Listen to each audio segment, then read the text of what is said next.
So I think we're live.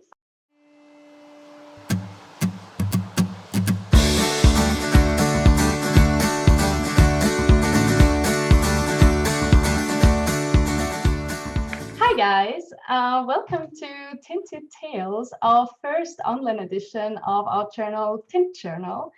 We're a literary magazine for people and writers who write in English as their non-native or second language.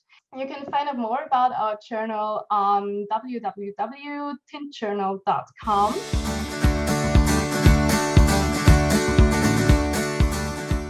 Hey everybody, I'm John. I'm the poetry editor for Tint, and we're really excited to be presenting you with some lovely authors tonight who have some great works. Hello everyone, my name is Andrea. I'm the social marketing manager of Tint Journal, and I'm really looking forward to a nice evening with all of you.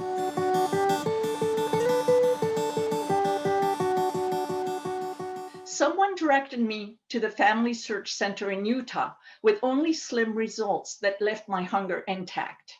After my father, gravely ill with emphysema, was rushed to the hospital in late 1995, my urge turned to obsession.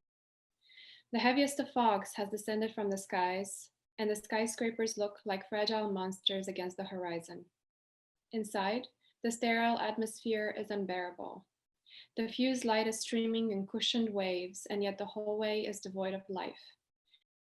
When you're an immigrant on the cusp of being American, meaning you came to America early enough, you end up knowing more about here than there, but late enough that the government treats you differently than your classmates, you come to realize your issues and theirs are not the same. I've never been the kind the sparrow thought. Sticks are fixed in this heart, as the feet to the rock. Heaven sent from my mother brought her the joy she sought. Gave my father's luck, taste of almonds from the mouth to the sock. This is a story about insanity. Well, about my attempt to stay sane inside insanity. No, the story about me battling insanity. No, about my victory over the insanity of life. No, still not right or true. You look 16. Are not fluent in Cantonese or Mandarin. Students take a long time translating my two-word questions for you. Your eyes are still lost. I looked around the classroom and surveyed the faces. All these kids looked just like what they were, kids.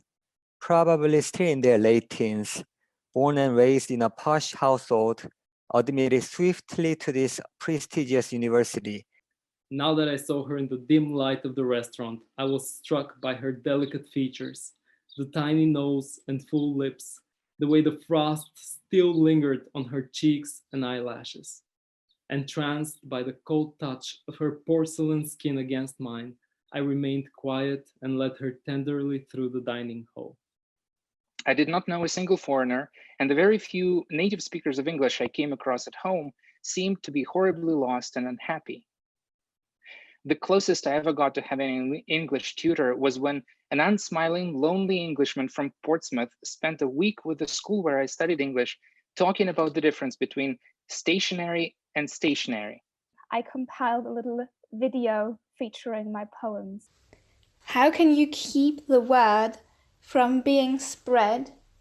Fragile identity thread, spoken into being, heard. It would have been best to leave. This man's curiosity defeated theirs hands down. But the man blocked the only exit, too consumed in the questions rushing through him to notice them. What is this place? Why are you behind the counter? Well, this is my shop. There is no smell underwater. And in this situation of overwhelming sensual torture, Ahmed does not need his olfactory nerves going haywire too. Still, none of his thoughts could be clear enough to penetrate the critical realm of his brain. I could feel something rising inside me, bubbling to the surface. Felt familiar. Felt.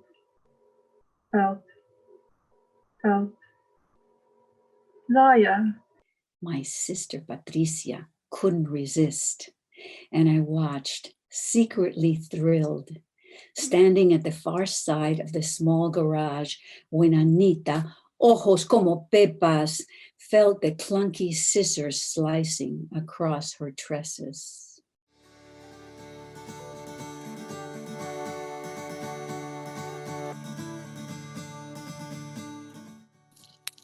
Hi. Hi, everyone. So I guess because there's no clapping from the audience, I'll just clap over here. It's really been amazing. Thank you so much.